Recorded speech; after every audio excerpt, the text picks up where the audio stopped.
Imagine being alone, truly alone. 20,000 feet over Nazi Germany, your wingman gone, your squadron scattered, and below you, a formation of American bombers about to die. Now imagine looking up and seeing not 5 enemy fighters, not 10, but as many as 40 German aircraft converging on those bombers at once. Most pilots would have turned for home. Most pilots would have radioed for help and prayed it arrived in time. But on a freezing January morning in 1944, one American pilot did something so reckless, so impossible, that the men who watched it happen still couldn't believe it decades later. He turned his single fighter plane directly into the heart of the German Luftwaffe. What happened over the next 30 minutes would earn him the only Medal of Honor given to a fighter pilot in the entire European Theater of WWII. And yet, almost nobody remembers his name. By the end of this video, you will understand exactly why. The date was January 11th, 1944. The place was the skies above Oschersleben, Germany, home to a factory manufacturing the deadly Messerschmitt Bf-110 fighter. For the American 8th Air Force, this was one of the most dangerous missions of the entire war. Germany's fighter production had to be crippled before it could churn out more aircraft to shoot down Allied bombers. The problem was that the mission required flying deep into the most heavily defended airspace in Europe, far beyond the range where fighter escorts could easily protect the bombers all the way home. The B-17 flying fortresses of the 401st Bomb Group had already survived 13 missions without catastrophic losses. This would be their 14th. It would also be the day everything changed. Leading a group of P-51 Mustangs into the target area was 30-year-old Major James Howard, a man whose path to this cockpit was anything but ordinary. Born in Canton, China, to American parents working as medical missionaries, Howard had grown up worlds away from an Ohio farm or a Texas ranch, the kind of background most fighter pilots shared. He'd trained to be a doctor, following his parents' wishes before abandoning medicine entirely to become a naval aviator. By the time America entered the war, Howard had already fought as one of the legendary Flying Tigers in Burma, credited with shooting down Japanese aircraft years before Pearl Harbor became a household name. He was not a green pilot stumbling into his first real fight. He was one of the most experienced combat aviators in the entire Army Air Forces. What none of the bomber crews below him yet knew was that his experience was about to save their lives. The mission plan called for Howard's fighters to escort the bombers to their target near Oschersleben, then hand off protection duties as the formations moved deeper into Germany and eventually turned back toward England. It was a system built on precision timing. Fighters had limited fuel. They could not loiter forever. Every escort group had a window, and when that window closed, they had to turn for home whether the bombers were safe or not. As Howard's group approached the target area, German fighters were already swarming the bomber formation ahead of them. A chaotic swirl of aircraft locked in combat at over 20,000 feet. This was the moment the entire mission would be decided. And this was the moment Howard's own fight was about to begin, in a way nobody could have predicted.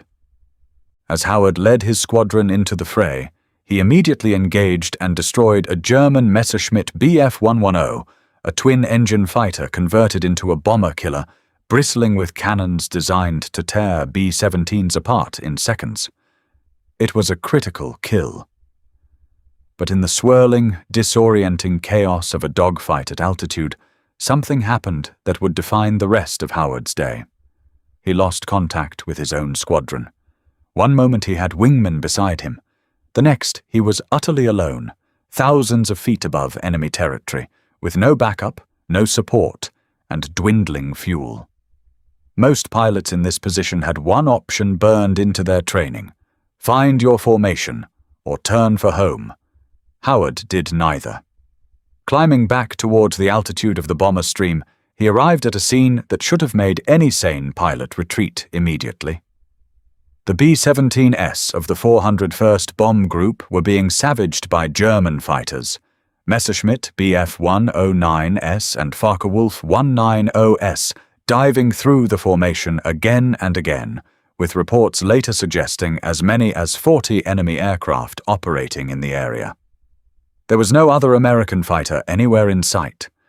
Howard was looking at a mathematical impossibility. One P-51 Mustang against a sky full of the Luftwaffe's finest fighters, defending bombers that had no other protection left. The bombers themselves, the mighty B-17 Flying Fortress, carried heavy defensive armament, but they were built for level formation flying, not the twisting, turning battle now unfolding around them. Without fighter escort, they were sitting targets, and the German pilots knew it. This was the moment Germany's air defense doctrine was designed for exactly this scenario. Isolate the bombers once the fighter escort had to leave, then destroy them before they could reach safety. By early 1944, the daylight bombing campaign over Germany had already produced staggering losses. Some missions saw bomber groups lose 10% of their aircraft or more in a single day, each B-17 carrying a crew of 10 young men, meaning a single bad mission could cost a bomb group nearly 100 casualties before lunchtime. The Oschersleben raid was shaping up to be exactly that kind of mission. 4 aircraft from the 401st Bomb Group had already gone missing before Howard even arrived on the scene, shot down or forced to crash land somewhere over occupied Europe. The crews still airborne knew the odds. They had seen formations shredded before. They understood, with the cold clarity that only combat teaches, that once the fighter escort turned for home, their survival became a matter of luck as much as skill. Howard had 2 real options in front of him. He could break off, try to relocate his squadron, and possibly save his own aircraft and his own life. Or he could do something almost no fighter doctrine of the era prepared a pilot to do alone. He chose to attack.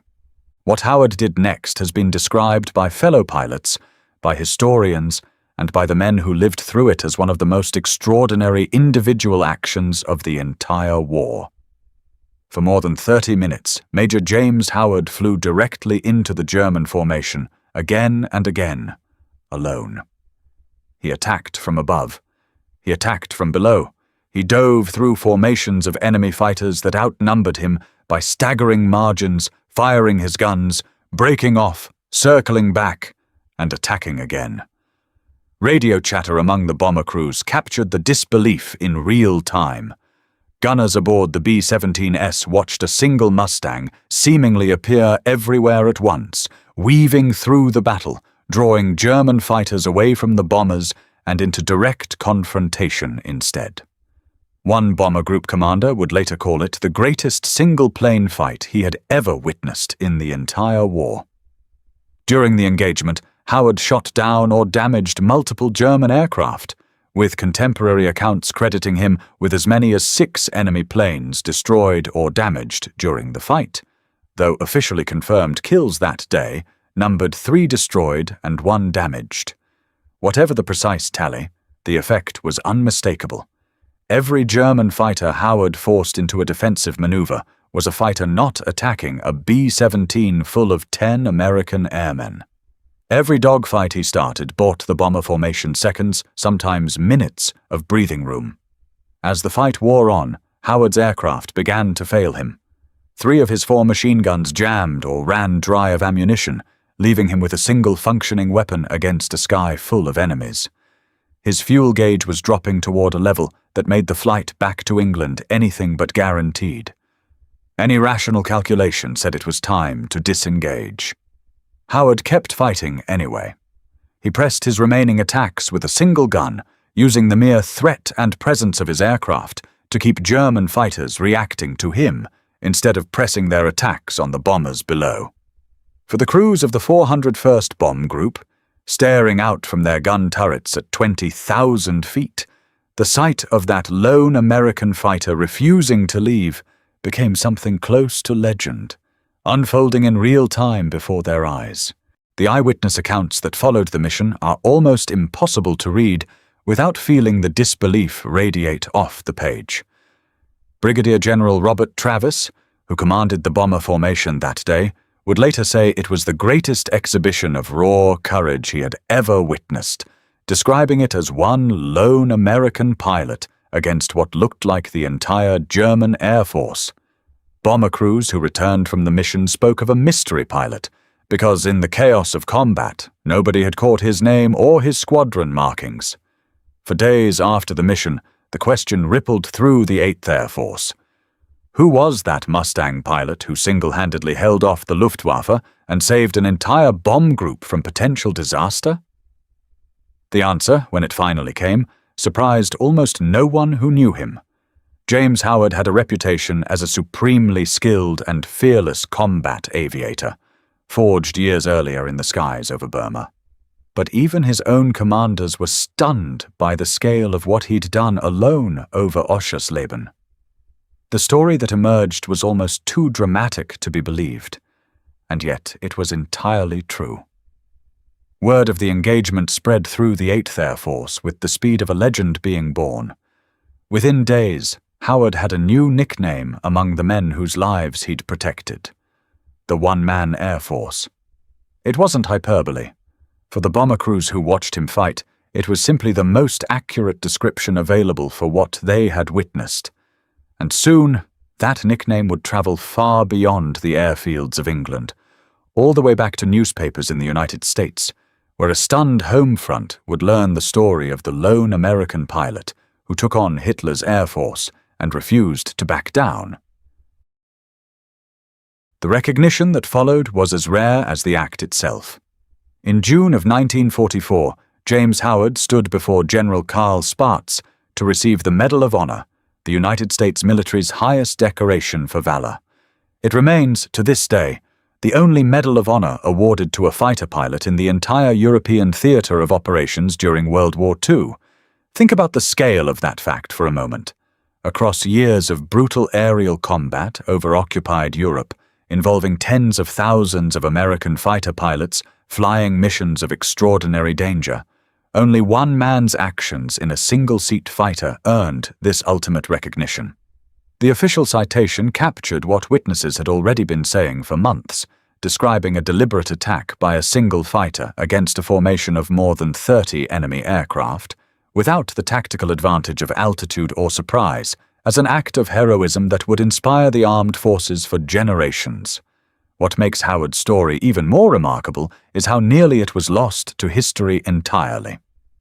Howard himself, by most accounts, was a modest man who rarely spoke about the specifics of that January morning. He would go on to help direct fighter cover for the D-Day landings just months later, adding another chapter to an already extraordinary war record. He survived the war, rose to the rank of Brigadier General, and lived a long life afterward, largely out of the spotlight that so often surrounds figures with far less remarkable stories to tell. The man who fought off the equivalent of an entire German fighter squadron alone chose, for most of his life, to let the story speak quietly for itself. There are pieces of this story that rarely make it into the short version. Long before Oschersleben, Howard had already lived an entire combat career most pilots never come close to.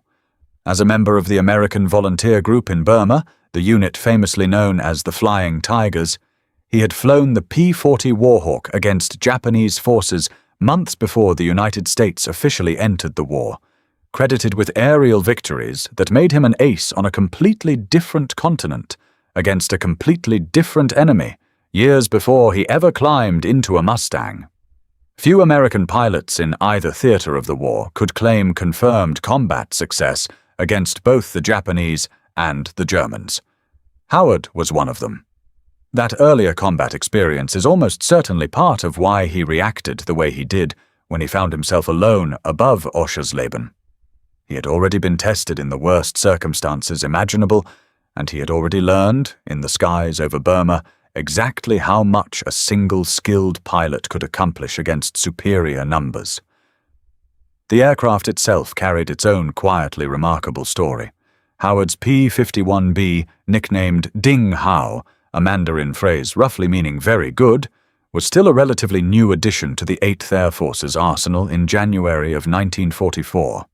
Earlier Mustangs had flown with underpowered Allison engines that struggled at high altitude, exactly where bomber escort missions took place.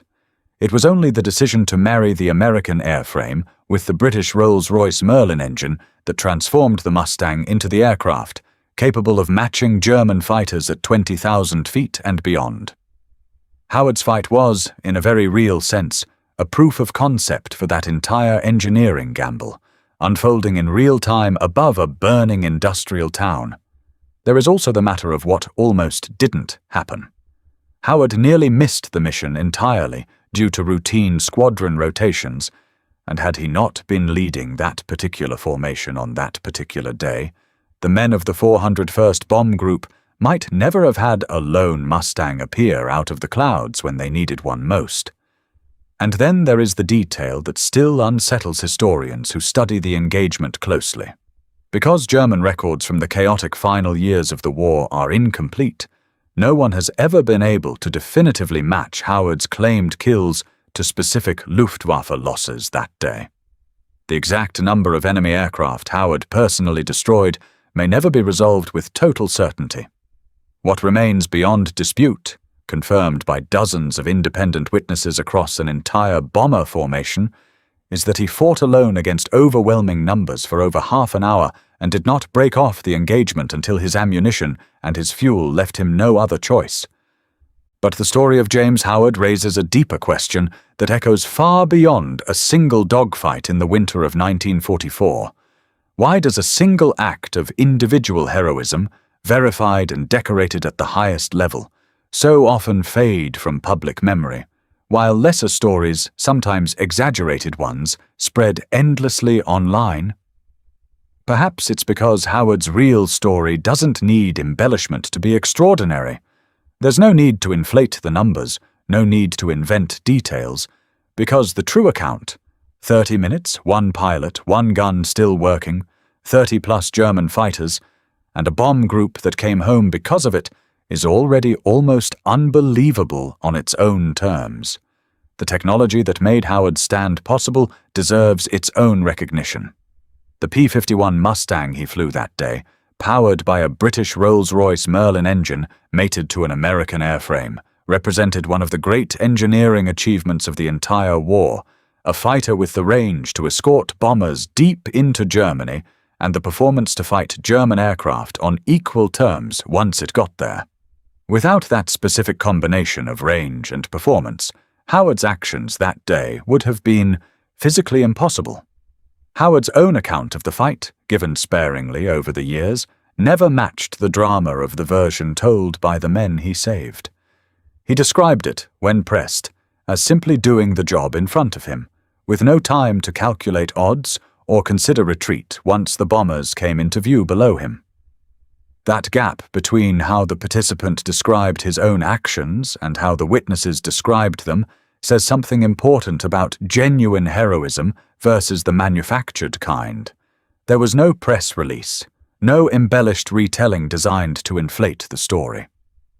The bomber crews did the inflating entirely on their own, simply by describing, honestly and repeatedly, what they had watched happen in front of their eyes. The legacy of that January morning extended well beyond one man's Medal of Honor. It became a symbol, repeated in briefing rooms and remembered by veterans for decades, of what a single determined pilot in the right aircraft could accomplish when everything seemed lost.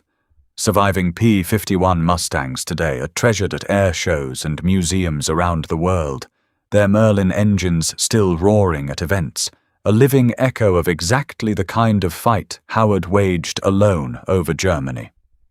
So when you hear the phrase one-man Air Force thrown around casually, remember where it actually came from. Remember a farm boy turned missionary's son turned fighter pilot who looked up at as many as 40 enemy aircraft with 3 of his 4 guns already gone and decided that turning back simply wasn't an option. Remember the bomber crews who watched a single Mustang appear again and again out of the chaos, buying them the minutes they needed to survive. History rarely hands us stories this clean, this dramatic, and this thoroughly documented all at once. James Howard's fight over Oschersleben remains one of them. If this story moved you, If the idea of one man against impossible odds is the kind of history you want more of, make sure you subscribe, because there is another.